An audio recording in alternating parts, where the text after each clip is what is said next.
Okay, Jason, we are live for Facebook and Channel 3, and we will move to open the meeting. I think we've got, we'll do a little roll call here and see, I can see who's on. So we've got a list of everyone who's on today. If you want to go ahead, and I'm trying to line up the speaker view for the viewing audience right now. Okay.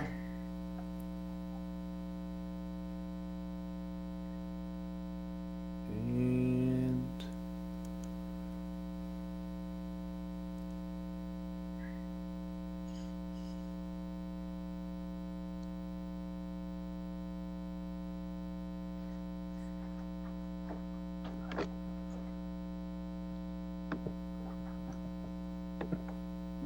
so we had, Jason, we had about five items on the committee meeting today. I see we got Cheryl for our roll call today. We've got Gina, Dennis Cook, Fanny, and Ed Callis said he could not join us today as a committee member. And I've not heard from Charles Martinez as a committee member from Gary County, so he still may be able to join us.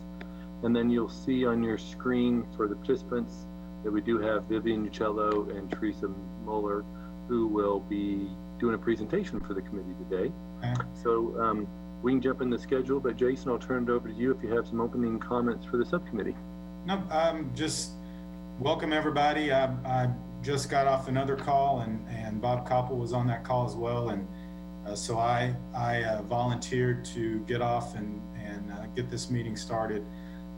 So welcome everyone. I know initially we weren't sure if we were going to get back together again, but the spike and some of the other issues surrounding what we're faced with right now, I think has created a need to get back together and work on some things that help, hopefully, with consumer confidence and getting people back out into the community again, but in a safe way. So I believe item number one is going to, Dennis, somebody from the city is going to make that.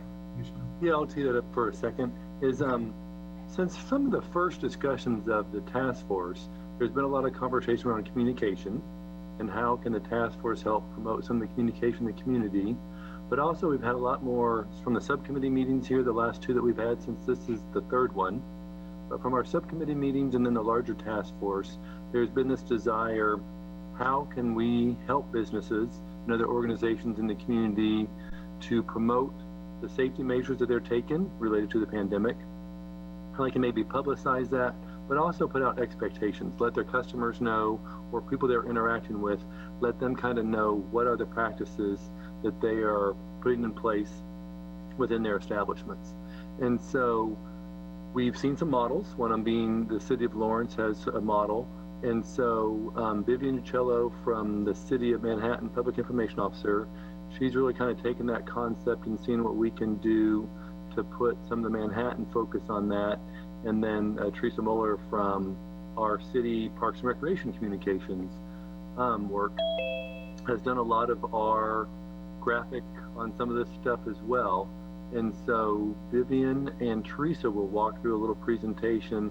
This is first, so what we're looking for from the subcommittee today is to kind of give some feedback on some of the concepts here that we have, see how maybe we can go back and refine it, and then maybe kind of talk about where some other implementation partners, and then some of the deployment time frame and schedules. And so I will turn it over to Vivian if she would like to take it, and I know that she can also share the screen here in a little bit. So Vivian Uccello, the City of Manhattan Public Information Officer.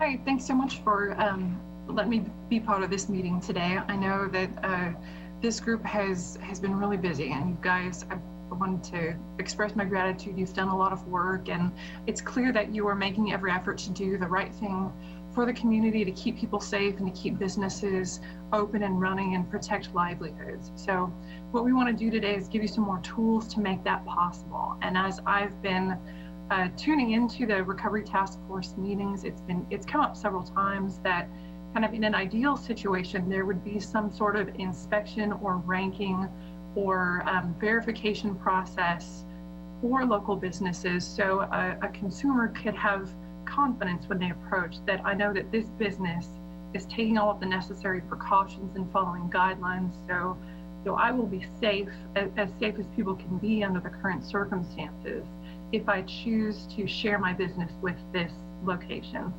So for a lot of reasons, the idea of a potential inspection process like the Kansas Department of Agriculture does for restaurants, those restaurant grades and health inspections, that kind of thing, while it would be wonderful to be able to implement, really is not feasible for our community at this point. I haven't talked with anybody from the Kansas Department of Ag, but I don't have any expectation that they can implement that kind of program for us.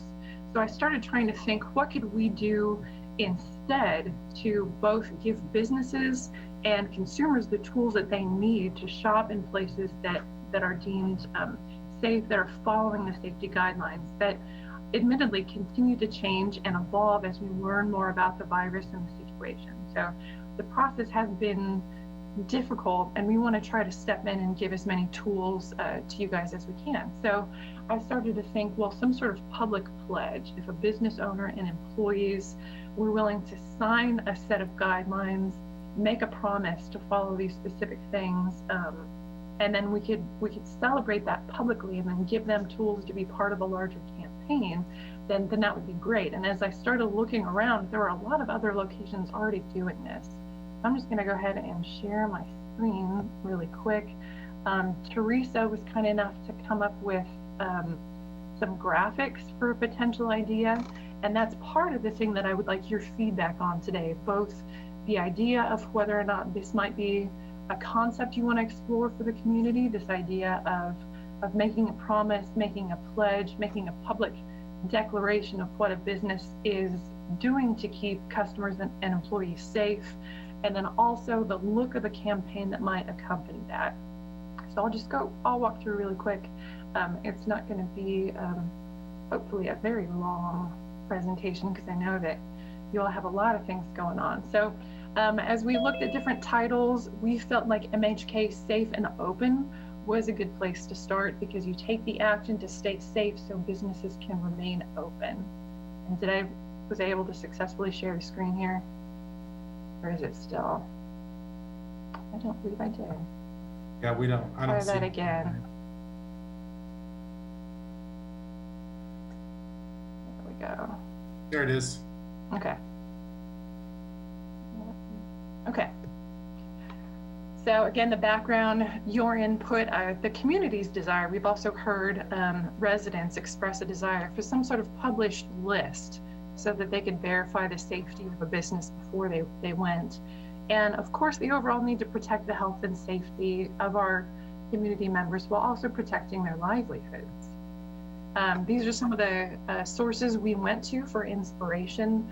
There's a Lawrence Promise, Washington Safe Start, and other programs in Colorado and Utah as well. We were seeing a lot of similarities, so we felt very much like we were on the right track and didn't need to reinvent the wheel, but kind of borrow from things that were already having some success in other places.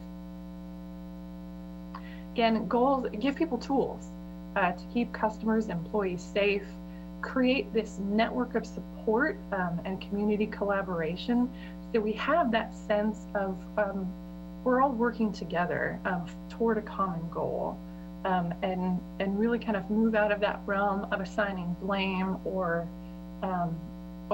just kind of the negative feelings that have accompanied a lot of, it's understandable that they've accompanied a lot of this situation. People are very frightened. We want to empower them and give them ways to make informed decisions to help combat some of those fears. So the first tactic is to have businesses pledge to follow published safety guidelines. We'll have tools for businesses, organizations, as well as individuals. So any Manhattan resident can sign the pledge online and say that they're willing to take steps. I actually have this pulled up here. I'll send this around to everybody in the group, but just have some details about what the pledge for a business or organization could mean. And then for individuals, things like I promise to clean my hands, stay home if I am sick, avoid close contact with others, cover my mouth and nose with a cloth face cover when around others in public, cover coughs and sneezes, and we can add and make changes to this very easily before we launch it to the public. And that way, individuals would become advocates in a way. The next step after you take the pledge, a business would receive kind of a marketing toolkit. They would have things like decals, window, I can't think of the word right now, but decals, stickers, things that they can physically display in their business, identifying them with this safety campaign. They would have resources they could post online, like a Facebook frame that they could put on their company's social media.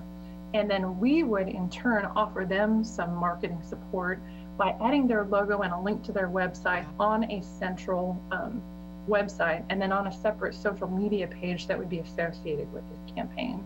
And these are things that staff in the City of Manhattan can build.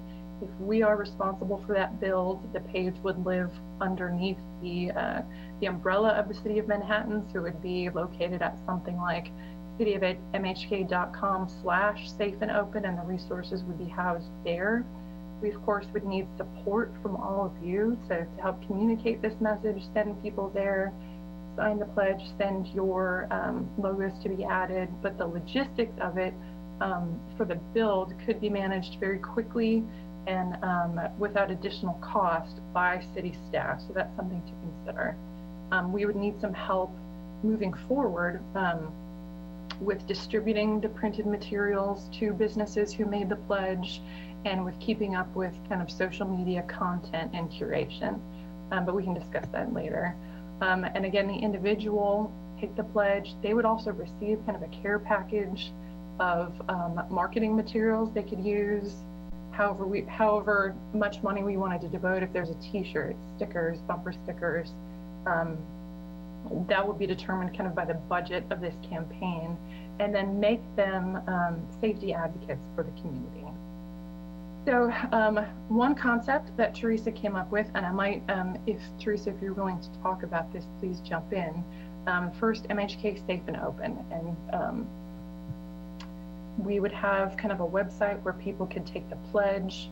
And again, the look is something that we can most certainly make adjustments to with feedback from this group and the larger group. Teresa is a very talented graphic artist and kind of take us any direction that you tell us we need to go. Things to display in windows, declaring this space safe and open. And just kind of a few more examples that she was able to create for us. Another look that I just wanted to show you, this is based on a campaign in Arizona right now, Mask Up Arizona, and we modified it for the Manhattan community, but this is also something, a look that we can borrow from or build off of moving forward. So that's pretty much the size of it. It's straightforward. It's something I think we could implement. If we get feedback from this group that you would like to move forward, we can start the build of the website over the weekend, just get information about a budget for the possible campaign, and we can start ordering materials, and then launch after the larger task force group has had a chance to take a look and provide their feedback. But we could do something in under a week. The biggest limiting factor would be print turnaround time for any materials, but we could get the website up, get businesses started with the process, and then follow up with sending that care package of printed materials whenever those were available. And Teresa, was there anything that you would like to add to that? She's been the artist for that. No, just a second, what you had said though, Vivian, about that this is it's a shared commitment to safety, basically is what it is for our community, that we can all collaborate together with our community partners, and something that can be done pretty easily. I'm looking for feedback on the graphic work. This was put together pretty quickly based on some of the stuff that we had already seen. So feedback, how you think we should move forward, if we should move forward, Some of the other concepts that we had come up with, one was Be Safe, Be Smart, a Be Safe, Be Smart campaign, and then maybe like an Our Manhattan campaign. Yeah, Viv, you covered most of it. You covered it all. You did a good job. Thanks. Oh, stop. You did. You're the best. So so again, just looking for feedback. What do you guys think of the overall concept? Or are we moving in the right direction? Do we need to take a step back and go another way? One other point about this is it's something that I'm also envisioning can be scalable and used by other communities. If we wanted to broaden it to Flint Hills Safe and Open, if we wanted to keep it MHK, but also offer similar resources for Junction City, for Pot County, for Riley County as a whole, for Geary County, and just repeat the same process and materials for them and adapt it for the whole region if that's something we wanted to do. So yay, yes. So I think it looks excellent. And we've kind of had some internal discussions, Jason and I and Dennis and Ron, we were kind of talking about, the benefits of it being scalable. And is it a MHK or is it Flint Hills? And to me, it can be both with the same kind of look and feel to be scalable. My question on the website, are we building the website where the businesses then enter that information? You may have already said that, where then it's maintained, or is that a manual data entry kind of process? So I think to keep it, to maintain the integrity of it, a business would have to kind of fill in their details when they made the pledge and kind of filled out the form online. And then that could be sent to either somebody in the city or at the chamber or to whatever organization is helping maintain the site. And we would have to manually go in and enter under whatever category that business lived, whether it was arts and humanities or restaurants or what have you, and then manually go in and enter that logo and link it to the business's website. I don't envision that being a terribly labor-intensive process, but we would be having to plug in logos and links as new pledges came in. So the reason why I asked that, Fanny and I have also had several conversations about it, and my thought process is kind of that goes back to that scalable question, that if it were to be something that is multi-jurisdictional, then obviously the number of businesses increases, and then that could become unmanageable. But in my opinion, it should be something that's all one thing if we can just figure out the logistics behind it and to make it as automated as possible to reduce the time it takes. We might have to put some thought into that. I pulled up the Lawrence Promise site just to give you an idea of where I'm drawing a lot of inspiration. So they have a landing page with all of this information about what businesses are participating, and then also a place to sign the Lawrence Promise. So pretty straightforward, but will require some maintenance and upkeep both for the site and if we'd like accompanying social media, so that there is some sort of public accountability. And I don't want to create another you're from Manhattan but if we have a place that is not necessarily under the umbrella of any one of our organizations that lives on its own, that the public can see information from businesses and also say, hey, I went to this place, they were doing a great job, have that kind of that next level of reinforcement as well. Sure. So on that note, the Flint Hills Regional Council applied for a grant that we're just waiting to hear. We thought we might hear yesterday, but we haven't heard quite yet. But we think that it will come through. And a part of that is to serve in a coordinating role for some of our recovery and resiliency efforts. And so part of that would be some website components. And so in my mind, I think that could be a place to live, but it's not something that would happen by next week. So I don't want to slow down any process either. So that's kind of what I've been trying to think through, what's the best way to get this done. And is it something that could live on multiple sites? So like I'm sure the chambers, but I think that comes down to a platform question, right? Yeah.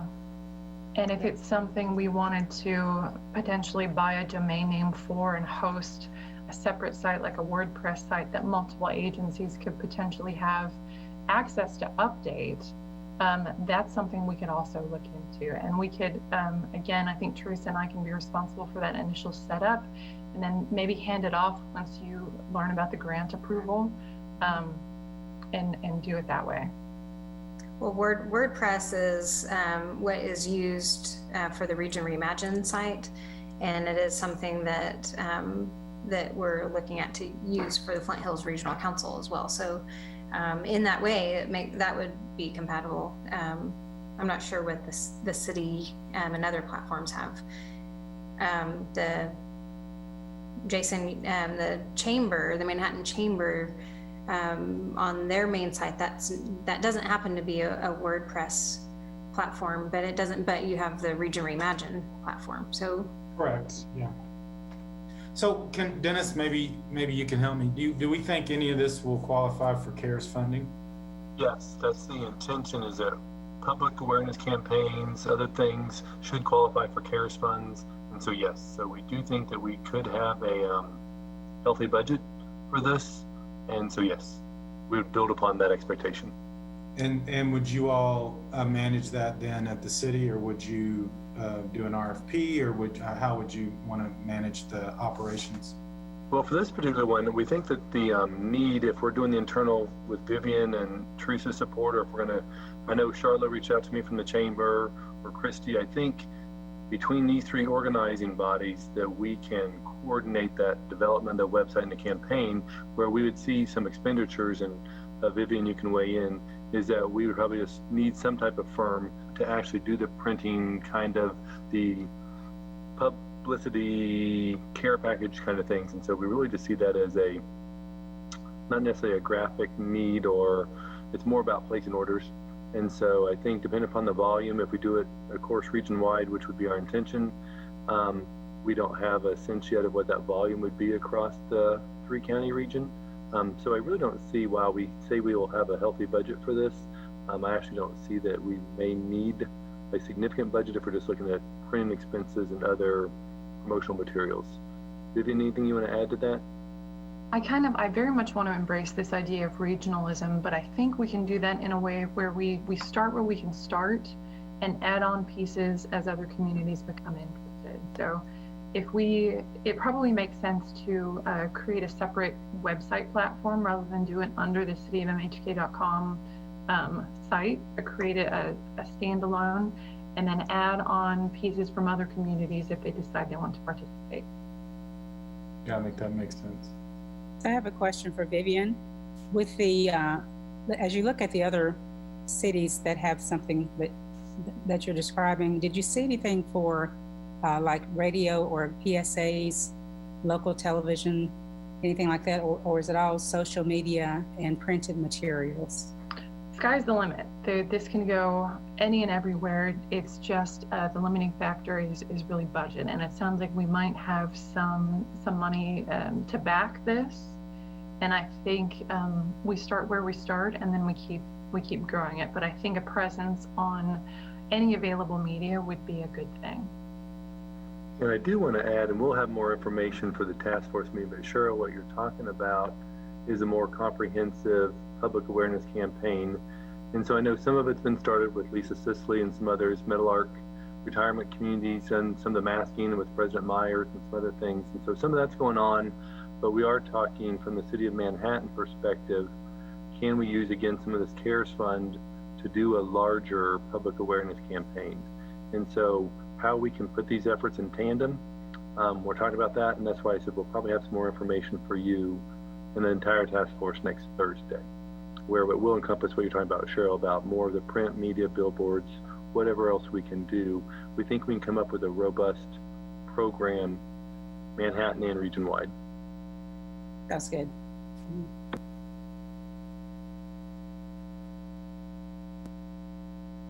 So for Vivian and Teresa, I think their feedback, they gave a little bit of timeline about if you all are comfortable going forward for this being presented to the full task force next Thursday, is there anything that you want fleshed out a little bit more?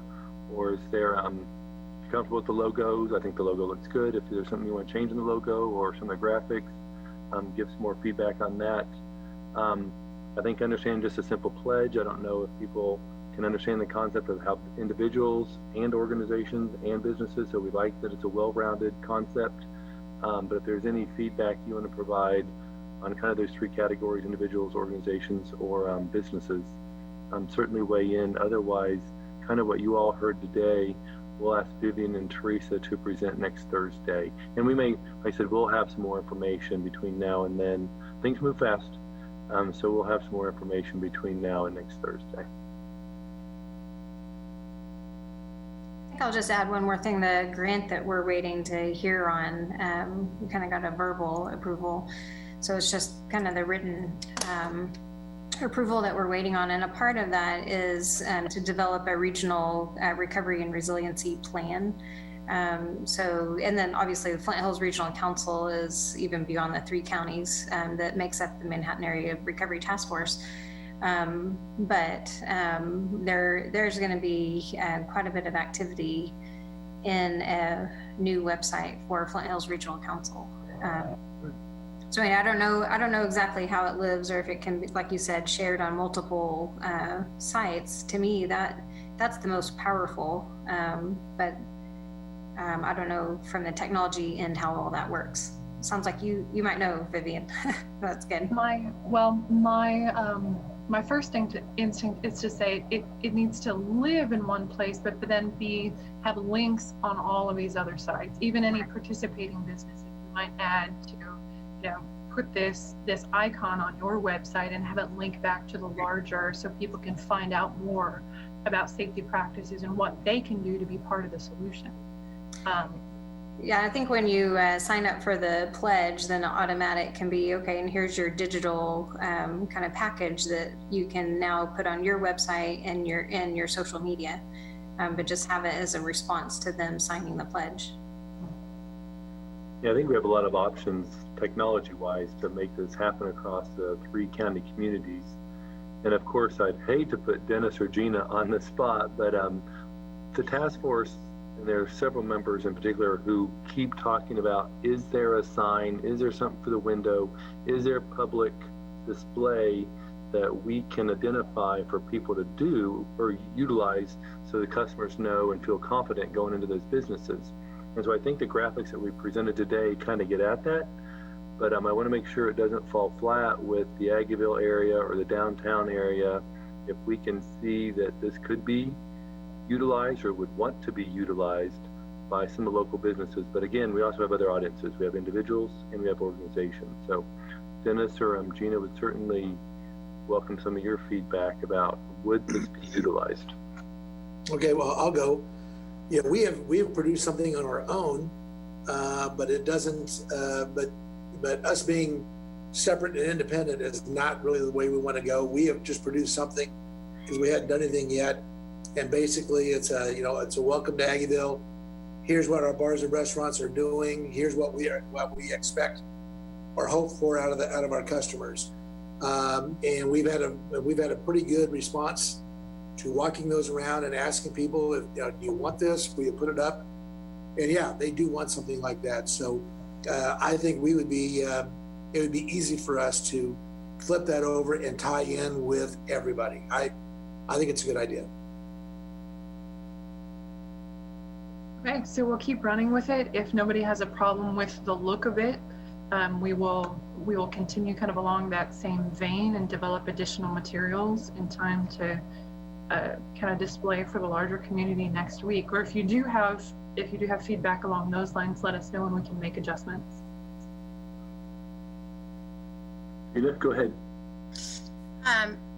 Yeah, thanks for the work you've been doing on this. We've been basically doing this for maybe 12, 11 weeks. do have a question about making a pledge to safety guidelines. I can't remember how it was worded. I'm sorry, Vivian. The needing to know, I am a person who thinks a lot in the realm of unintended consequences.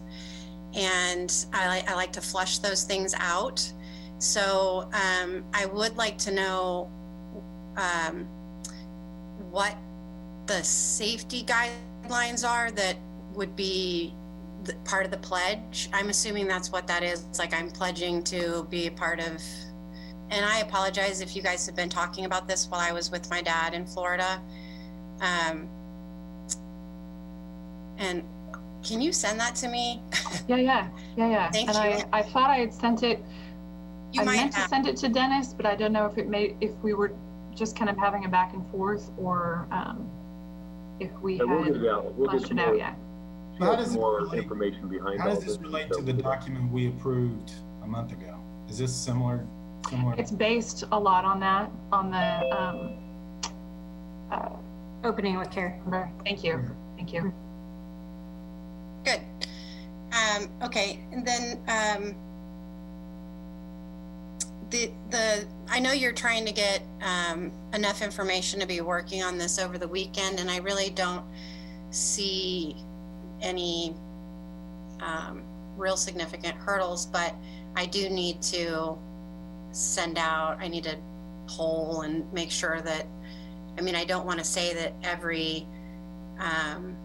that everybody is on board. I'm sure they are, but I haven't talked to anybody about this. They're already encumbered by life of just trying to get through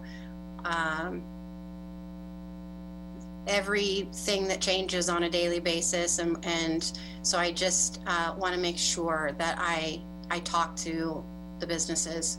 But of course, you guys have done so much work on this, so carry on, and I'll be in touch.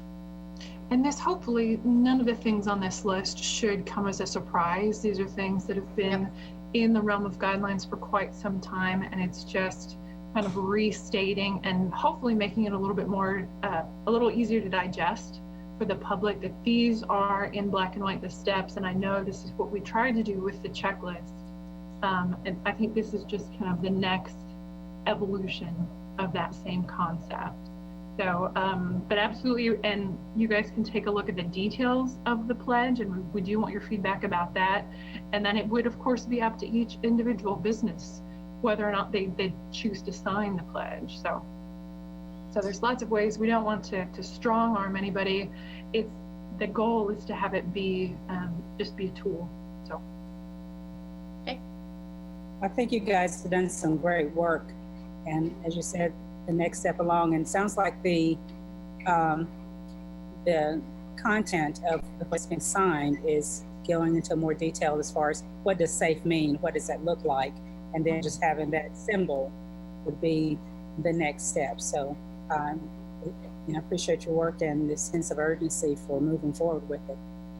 Okay, all right, well, I'm gonna go wrestle some alligators, and we'll keep to work on this, and you guys can be in touch with Dennis. I'll make sure he has the details to share with the group, and I am wearing my alligator shirt today. Because that's the day it is. Vivian, you have breaking news. I don't know if everyone knows about your latest alligator news. Oh, goodness. Well, yeah, so this morning RCPD and Animal Control responded to another alligator sighting in Wildcat Creek. The owners of Reptile World said this is actually not one of their missing alligators, but instead another one. So that's going on today, in addition to the BOCC meeting about masks and the updates about positives. Unfortunately, we had 19 new positives to report today. So we've all got a lot of work to do, but I'm glad that we are doing this work together. It's really heartwarming to be a part of a kind of community that wants to do that, wants to kind of join hands and work on this all together. So thank you for letting me be part of this group. Thank you for all the work that you guys have been doing to actually implement all of these safety measures. I know that has been a huge challenge, and we're going to try to do everything we can to make that at least a more straightforward process.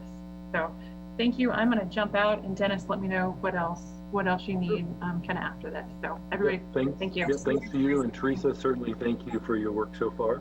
Thanks. And then we'll go from here. Thanks. Okay. All right. Thank you, everybody. And I noticed our illustrious co-chair has joined us, so I'm glad Bob made it over. Next thing on the agenda, the top 5 things businesses and people should be doing. I'm not sure exactly where to start with that. That's pretty broad. So I will just open that up for any comments that anybody might have. Well, I'll say that context came from one of our last task force meetings. It's kind of like people kind of want to know what they should be doing. And we said going back to March, where we're saying follow CDC, follow the local health orders. But what is it that we want as a task force to make sure people kind of have top of mind? If this is kind of the scenario planning, if you have a customer with COVID, if you have an employee with COVID, if other scenarios. And so just trying to flesh out, I think some of our public awareness campaign we just talked about may help a little bit about that. But it's just more checking the boxes to make sure our community and our region feel like they know what to do in different circumstances. And so I just want to make sure that we've kind of got a top 5. What are those things that may be scenarios facing our community, and then how should they react? So I don't know, Bob, you want to weigh in on that some more, but that was the gist of it. A common question that I've seen going around, especially with the increase of cases, is whether or not testing is available for people who have come in contact with who have tested positive. So clarification on that, clarification in general on who can and cannot get tested at this time, and reasoning behind be very helpful. Yeah, and unfortunately, we don't have Ed on with us today, who probably is the best person to answer that, right? But that definitely is in the top 5. I mean, we talked about that, and Bob expanded on that a little bit at our last task force meeting, but it's a evolving issue. I say you almost need a matrix because depending on the situation and what source or who you're going to, that will actually determine what your options are going to be. For business owners, it also depends. There's a kind of the first question is, do you have a occupational health relationship already with a provider? Because that'll change the trajectory or potentially the process that you would also go through. So that is probably one of the biggest determinants. So if go ahead, Gina. I'm sorry. The thing that I don't know if this falls into the feedback that you're asking for right now, but I will tell you that daily, all day long, from morning to night, the conversation revolves around this absolute desire to want rapid testing available. The idea being that it is much more expensive to close and open and close and open a business when you have a positive than it is to pay for tests for your employees. And if there is a way to get access to test your employees, granted, I understand that in the perfect world, there's still a delay of 24 hours or so. But I think that that seems to be the pressing, urgent, gotta have this, need to have this, want to have this, especially if you're a restaurant, need. And to be able to say, and that eventually that you're doing that, or you have the capability of doing that, the relief is going to be tremendous. But I don't know where we are with that. I don't know if CARES funding will get us to that place. When I was in Florida, it was a matter of driving through, getting the test, and getting the results on your cell phone texted to you. basically in 45 minutes. I realize we're not Florida. I realize we have a lot of back-end problems, as Bob has explained in the past. Just wondering how that is going to be, or is it going to be addressed? I think it's a crucial component to economic health. I don't know if that was what you were looking for. It is, and CARES funding should be available for testing, but whether or not we have the funding, it depends upon if we have the equipment and the back end stuff. And so definitely it's on the radar. How we can advance that or speed that up is part of the conversation.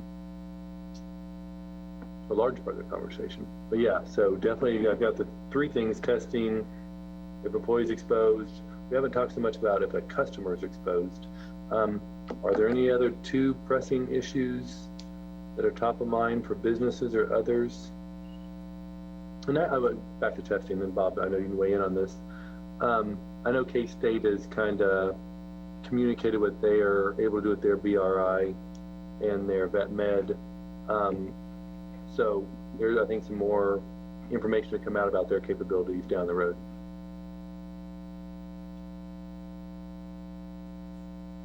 I think also for the university, obviously they've got, we may have an interesting conflict or challenge for them in that we have a potential swine flu issue overseas. And that is one of the things they do. And so we don't know, I don't know if we know or even they know at this point how many of their resources are going to have to shift to that biosecurity issue, quite honestly. So I mean, I think that's the challenge. You know, and internally within the state, there is growing testing capacity.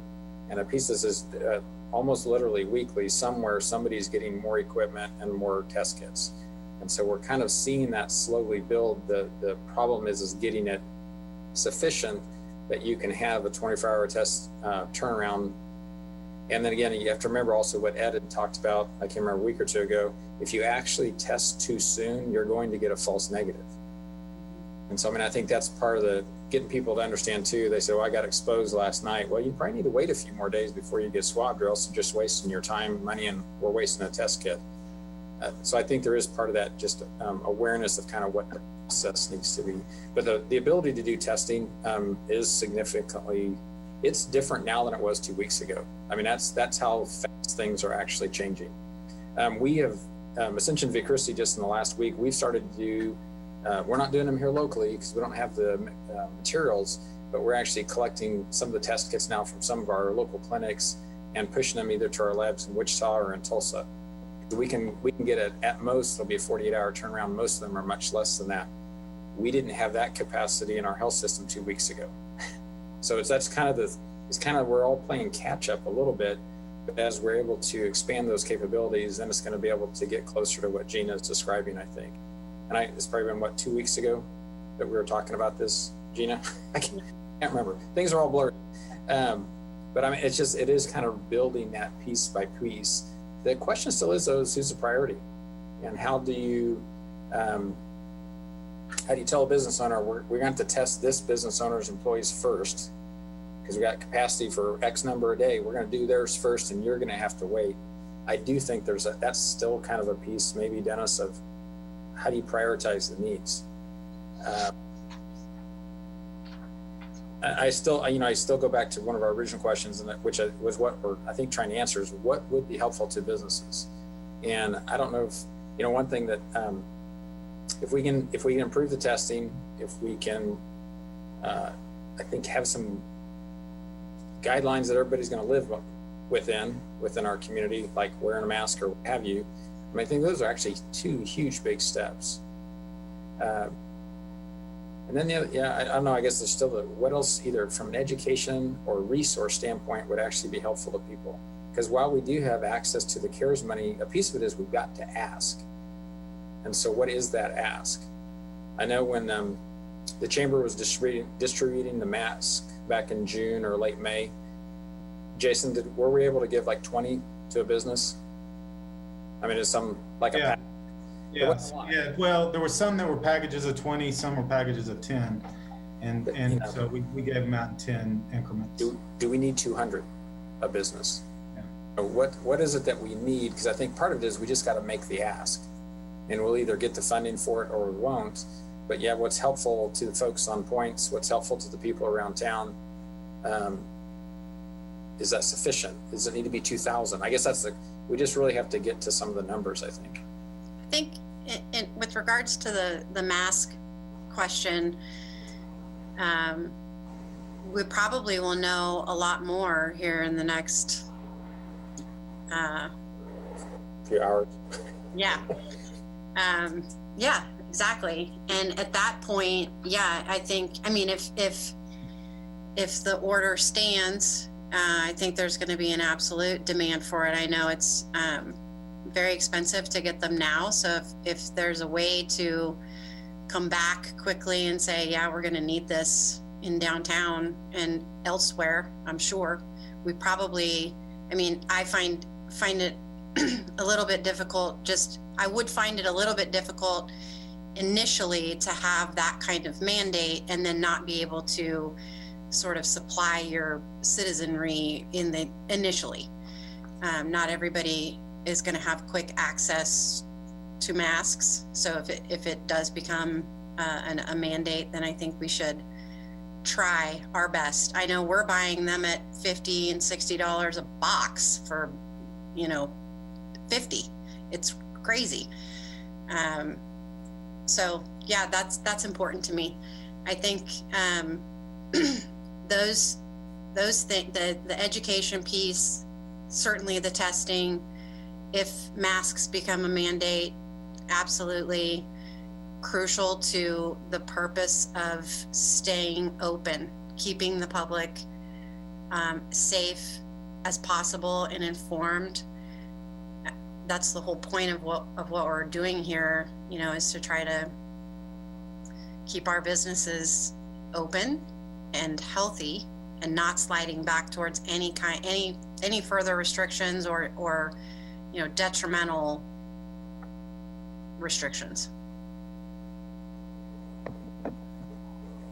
Gina, I agree with you. The are so expensive, and with everything that's already happening and having to add another, so these, another cost, it's very burdensome, especially with many struggling. So I completely agree that it would be great if some of the CARES funding can go towards purchasing masks and distributing businesses so they can then give out to their patrons in case the patron does not have a face mask. But I do think it's the public campaign that's hopefully going to happen soon. I think that will help decrease the need for employees or for businesses to, one, give out those face masks, and two, to have those very tense conflicts with people who still believe that face masks are not needed. And that is something that we're facing, that I've heard, seen, and experienced as well, is how the situation has been so detrimental to employees. And so that's something that maybe Robin could talk more about. And I do feel that some funding, if possible, can be given towards more mental health services, especially for those who cannot afford that. I know Robin said that the Pawnee Health Service have been working on a grant, but these services are not cheap, and I have a sense that there's more people than we know. So I think that would be really helpful, especially for those who are frontline workers. The other things that I'd like to bring to your attention is, when I think about my experience of having to shut down, or, the reason why we don't want to shut down again is that we have to lay off our employees again, or that there's a lot of costs attached. And so I had brought this up at a different task force meeting about, can some of the CARES funding go to employees or to businesses where they are forced to close down because there's positive COVID cases, that can go to rent relief specifically. And I know that Ron Fear had said that he would look into it, but now with the CARES, there's more clarification with CARES funding, I hope that we can get more clarity on that.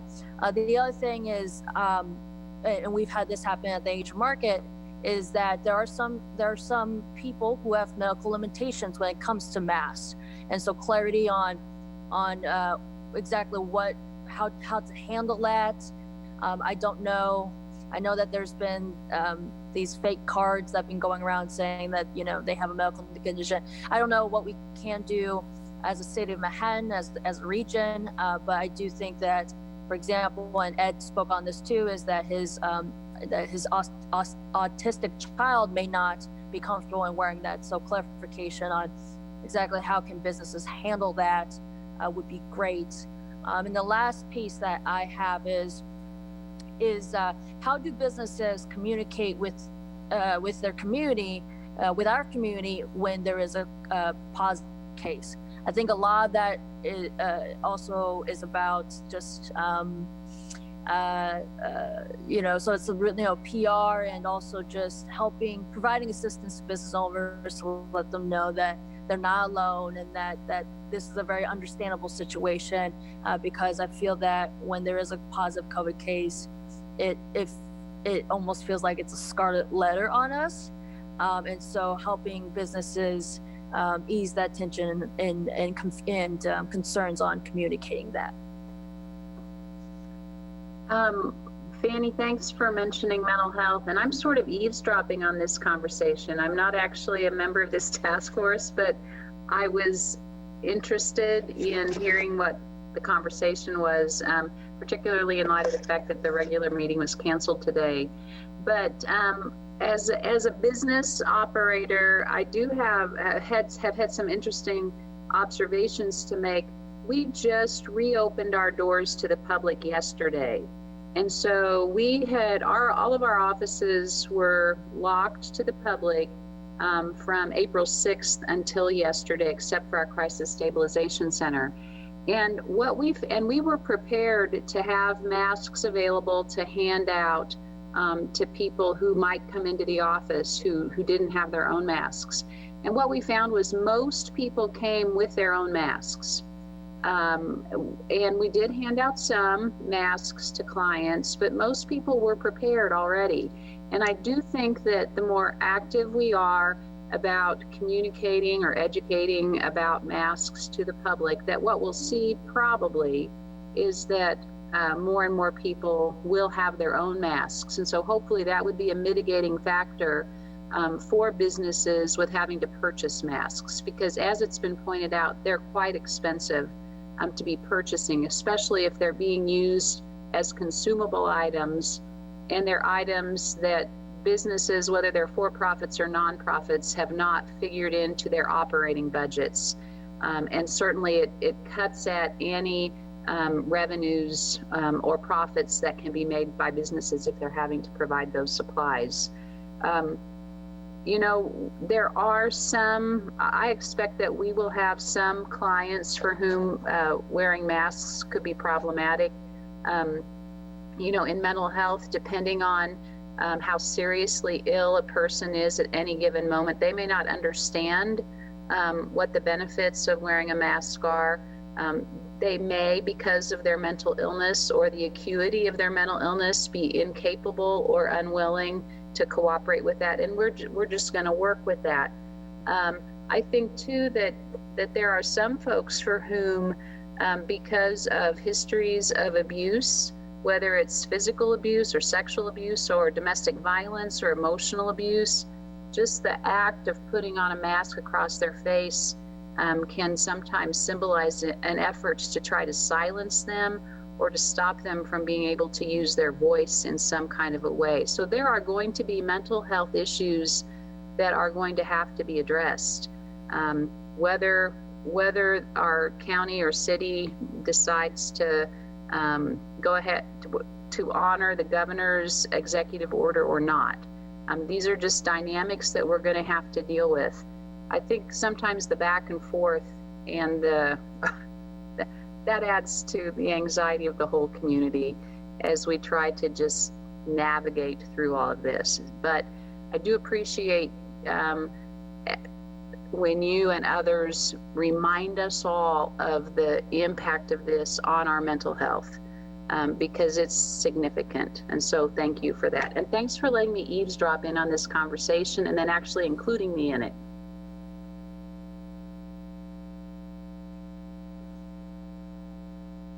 All right, any other comments? I do like Fanny's idea about the rent assistance if a business gets shut down. So Dennis, can you follow up with Ron and see if we did some of that the first go around but that was loans. So if there's a way to do it in this scenario where it might be grants, that would be great. Yeah, there's I don't know if it's an 11-page document that gets into some of the eligibility for some of the Spark and CARES funds.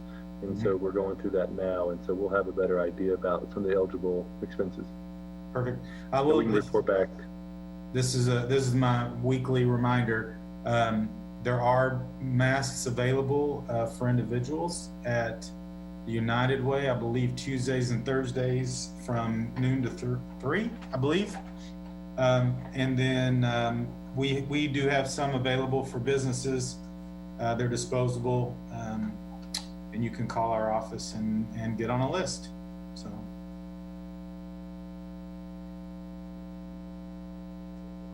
All right. So I know we had 5 things that we should be doing, and then there was 5 things we still need to figure out, and I think Fanny hit some of those. Any other comments on what we need to be working on going forward? I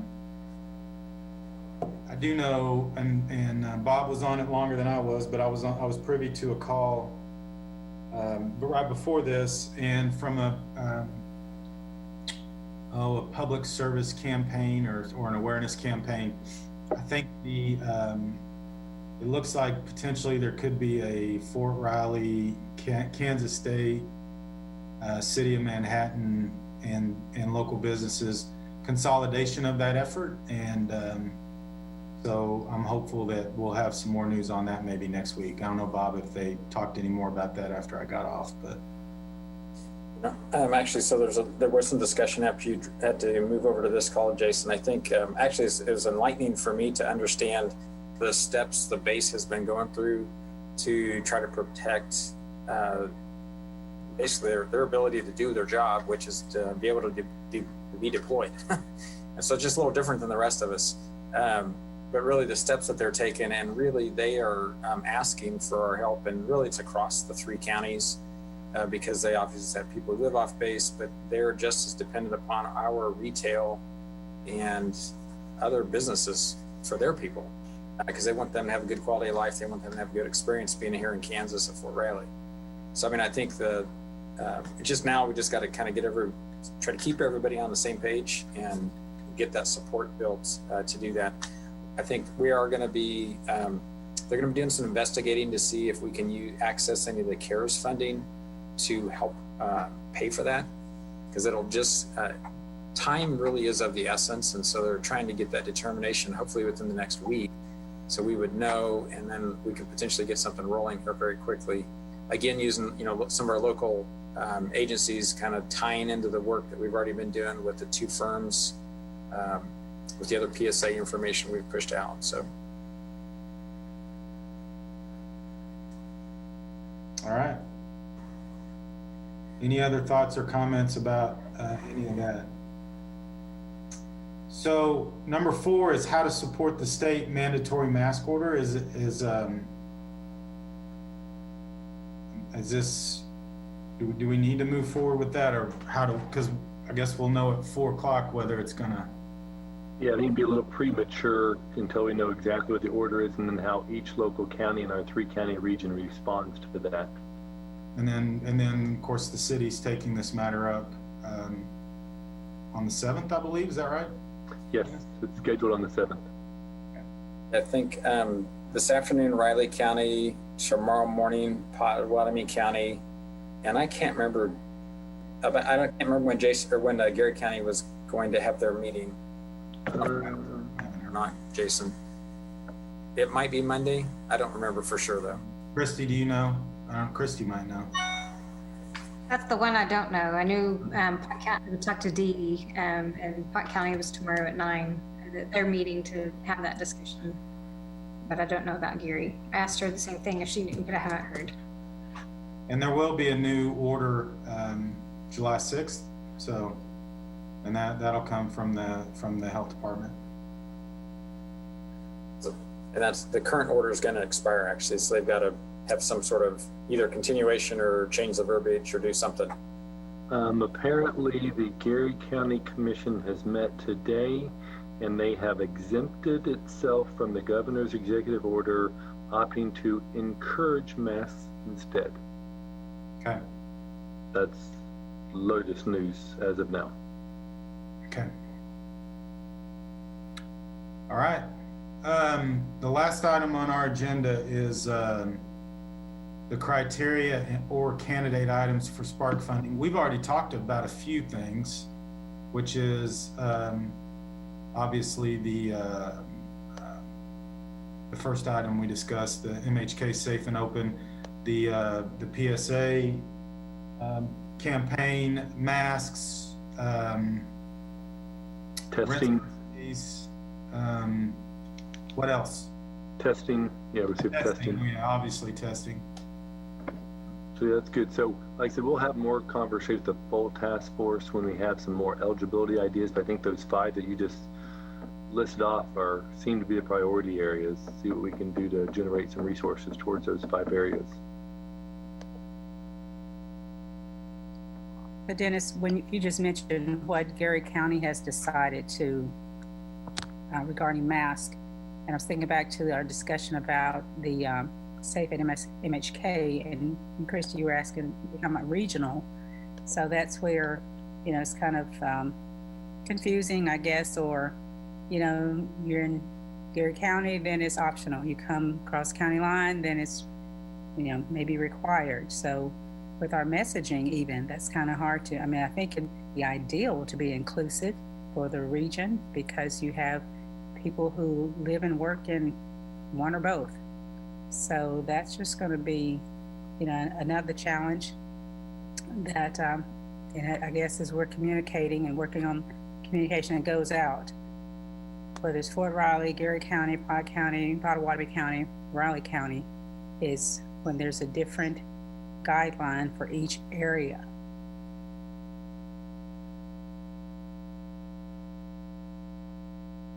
I think the stickers can be for businesses to encourage them to take action regardless of whether it's a requirement or not in the 3 counties. And so they still may be interested. I'd like to get Charles Martinez and Mickey Dean's take on that, and some folks in Pot County too, to kind of chime in to see their level of interest. And that I'm not sure yet.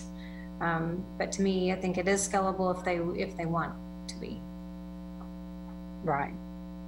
And it's totally voluntary. So you're right. You might find people who want to do things contrary to what the health folks are, good or bad. So yeah, I think that's the simplicity of the program, I guess, would be for the voluntary component. Right. It's definitely a precaution, to increase the chances of staying open and not running into any positive cases.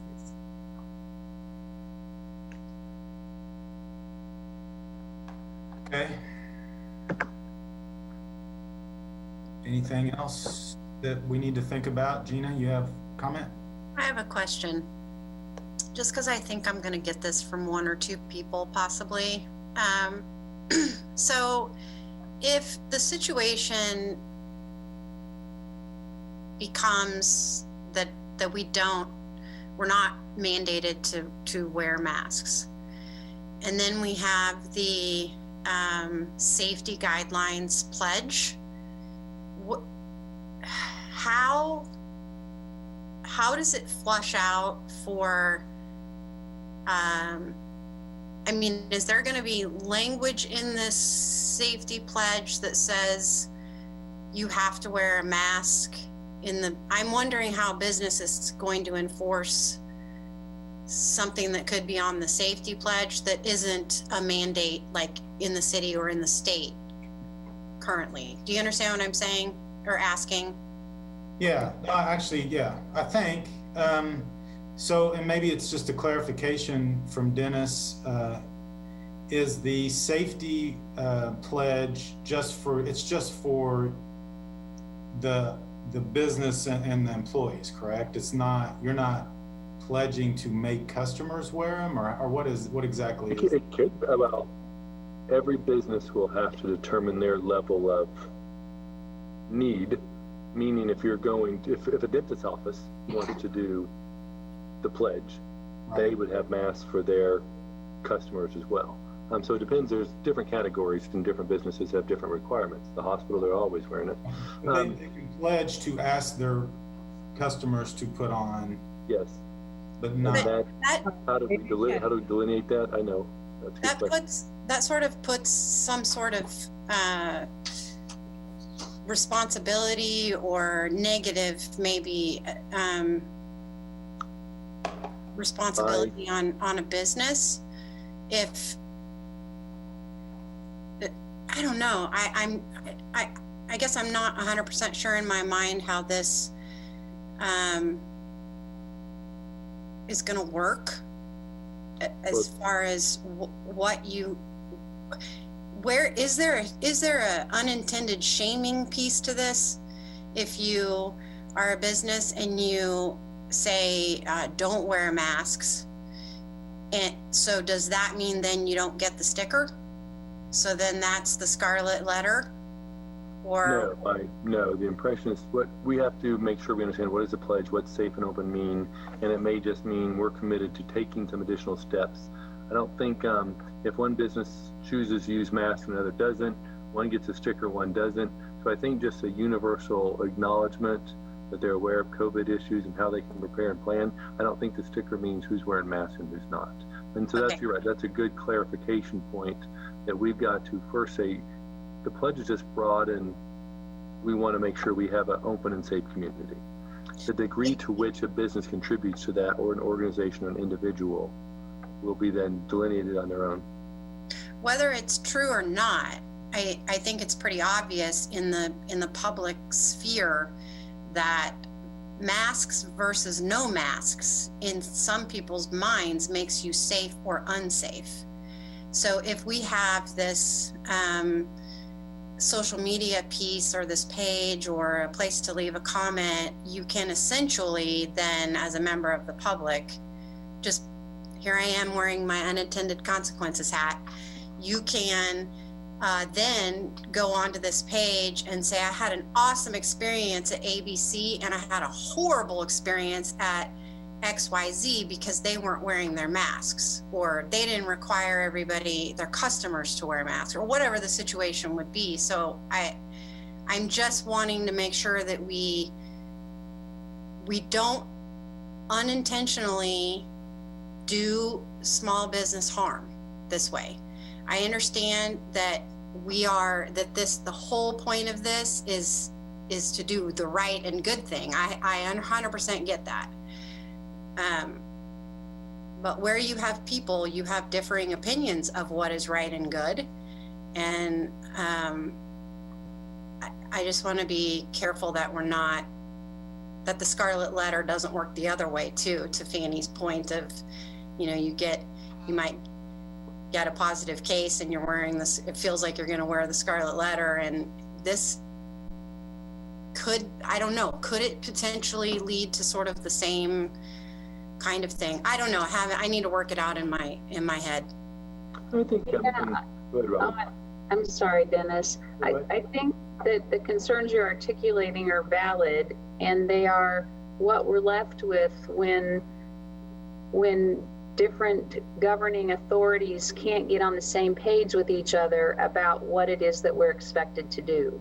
Yes. And so when the authorities that are over us have different points of view or perspectives and enact different approaches, then it's kind of like when the parents aren't on the same page and the parents don't agree, then the kids are really confused and don't know what to do. Yes. And that's the situation. That's the situation we're in, and it's unfortunate. Well, I That's will a say, perfect analogy, Robin. I really do feel like we are all these kids running around like, which rules are we following today? Yeah. Yeah. Well, and to also be fair, it's a brand new virus, and the medical community has changed their minds multiple times. Yeah. Absolutely. Yeah. So that creates even more consternation, I think. It does. but I People will just say, give me an answer and just tell me what I do, and then you change it multiple times. but I think our overall effort through the safe and open and what we've talked about as a task force for the last 7 weeks is, how does communication help this?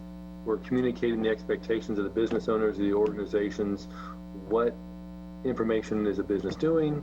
If you're gonna come in, you wanna be a part of that, you can. If you know what they're doing, you don't. So I think, and also the expectation, if you're a customer and you're like, yeah, I'm not gonna go in there because they're not doing X, Y, Z. It's just more about the communication flow is what I'm seeing. I mean, because we already know now we have the differences. Salons are masked up, and haircut places and other places are masked up. Dental offices are masked up. Walmart is not. I mean, so people already have these differentiating points depending upon their type of business.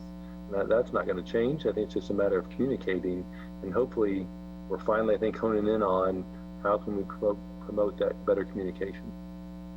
But I think Gina's right too. I think, and this was one of her points, I think you have to be careful on the social media, you know, and letting people use a channel to maybe facilitate a political point of view and or a personal vendetta, or I mean, there's just a lot of ways that people could use that in a detrimental manner. And so let's evaluate that. Let's make sure we evaluate that. The static website that has a list of businesses, I think is great. I think a social media channel where people can comment, I just think we might want to examine the, as Gina said, unintended consequences of that a little further. But we do have, I mean, there are still a lot of businesses who have different requirements. Some require masks, some are still by appointment only, some are still just doing their business by website, some are opening their doors, some have certain hours. I mean, so that's still pretty prevalent, isn't it? I mean, there's different business operations. I think though that that's a lot different than what could potentially be. I realize this is a lot softer than receiving a grade, a letter grade. I recognize that it is a lot softer than that. But I think that there is the opportunity to use it like a letter grade though. And I just want to be really, really careful about that. And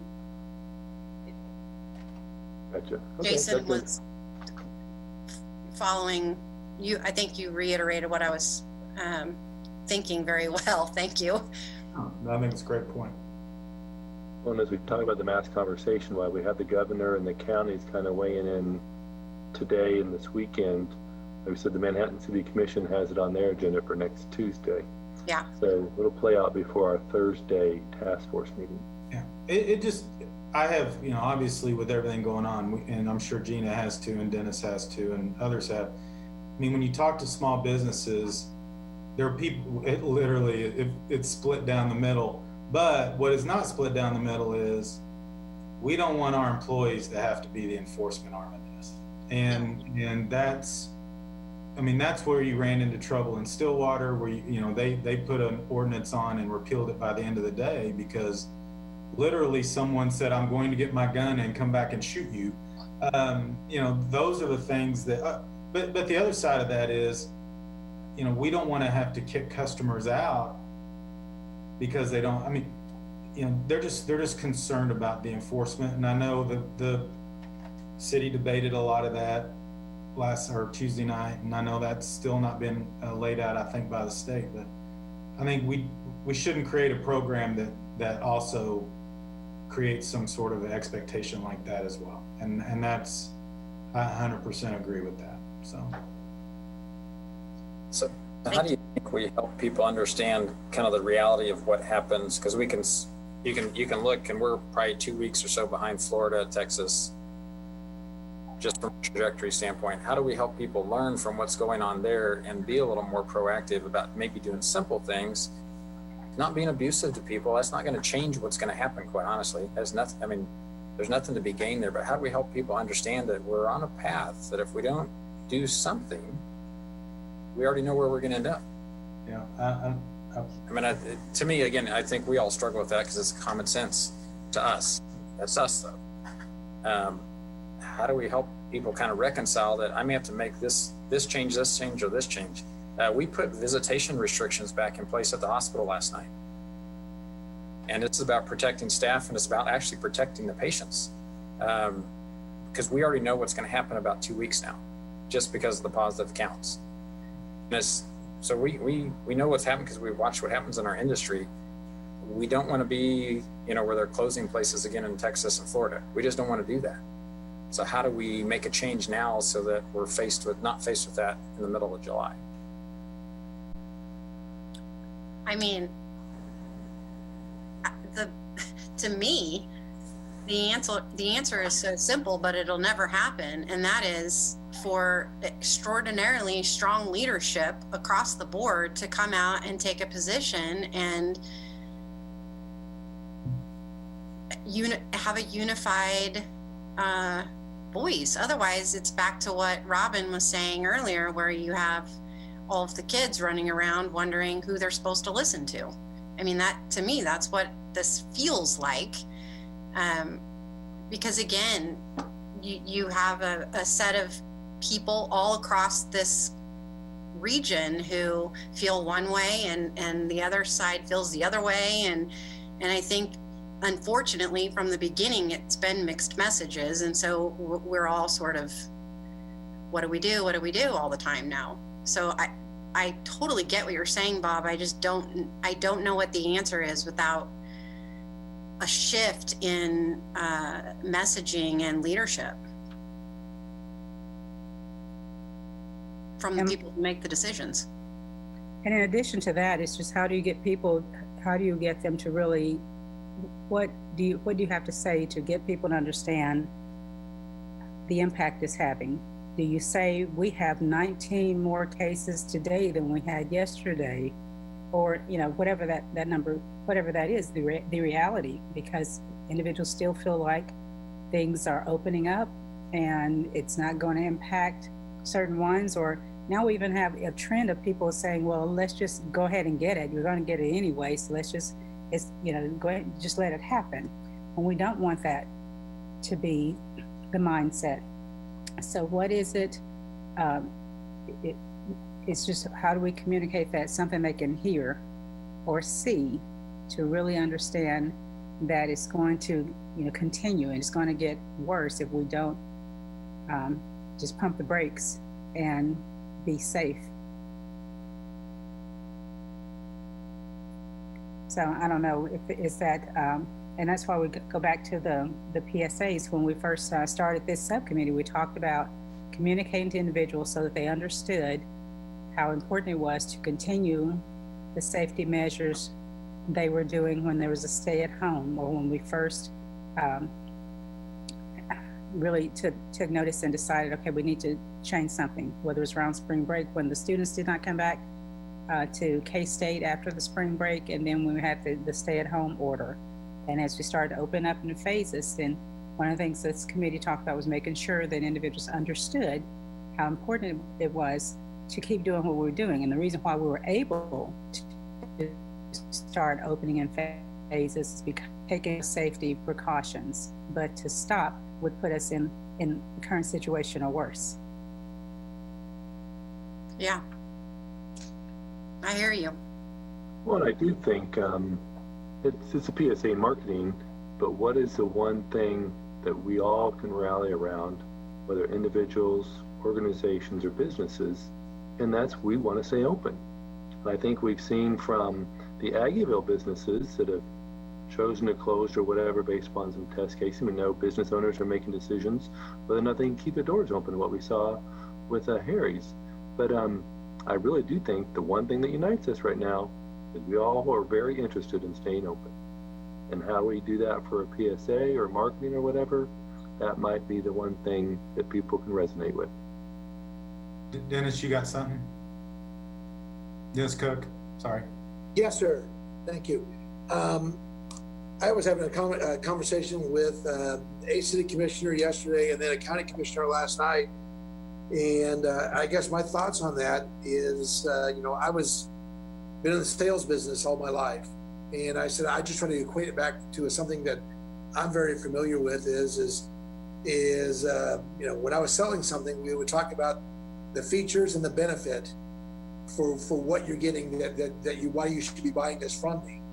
And when you do that, if those facts don't hold true, then you get upset customers.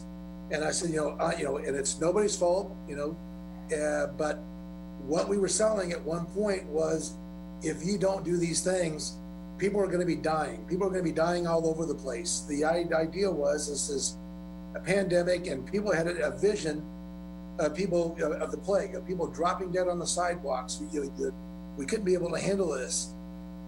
And now what's happened is we got relaxed, and as I've seen the spike,